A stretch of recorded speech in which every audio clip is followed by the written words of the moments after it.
সত্য তিতা হইলেও সত্য। আমাদের প্রবাসী কিছু ভাই আছে যারা পরিশ্রম করে, মাস শেষে টাকাটা পাওয়ার সাথে সাথে আর দেরি করে না, বাড়িতে পাঠায় দেন, এটা তো ভালো কথা। কিন্তু ভাই আপনার এই দিলটারে কিছু দিয়েন, আপনার দিলটারে কিছু দিয়েন। পরিশ্রম করেন, আপনি আপনি ভালো থাকলে আপনার পরিবার ভালো থাকবে, আপনি ভালো থাকলে আপনার কোম্পানি ভালো থাকবে, আপনি ভালো থাকলে আপনার কাজ ভালো থাকবে। আপনি যদি খারাপ থাকেন আপনার পরিবার আপনাকে দেখবে না, আপনি যদি খারাপ থাকেন আপনার কোম্পানি আপনাকে কাজ দিবে না। আর আপনি যদি খারাপ থাকেন আপনি এমন একটা মেন্টালিটি তৈরি করে রাখেন যে আপনি খারাপ একটা সময়ের জন্য আপনি অপেক্ষা করেন, যে সবাই আপনার মুখের উপর বলবে যে তুই কি করেছিস।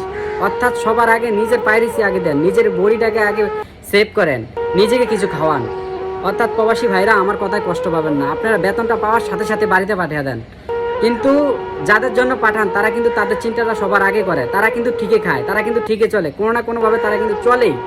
কিন্তু আপনি যে এই যে নিজে না খেয়ে এখানে নিজের দিলটারা না দিয়ে এভাবে টাকা পয়সা আসলে বাড়িতে পাঠান বা রাখতেছেন, এই সম্পদের পাহাড় বানাচ্ছেন, এগুলো খাবে কে বলেন?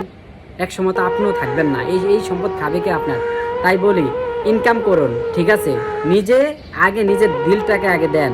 বলছি না আপনাকে যে আপনি পুরোটা খেয়ে ফেলেন, যেতটুকু প্রয়োজন আপনার, যতটুকু প্রয়োজন ঠিক এতটুকু আপনি খান, আর বাকিটা আপনি দেশে পাঠান। তবে আগে নিজের দিলটাকে দেন। ভালো থাকেন, সুস্থ থাকেন, আল্লাহ হাফেজ।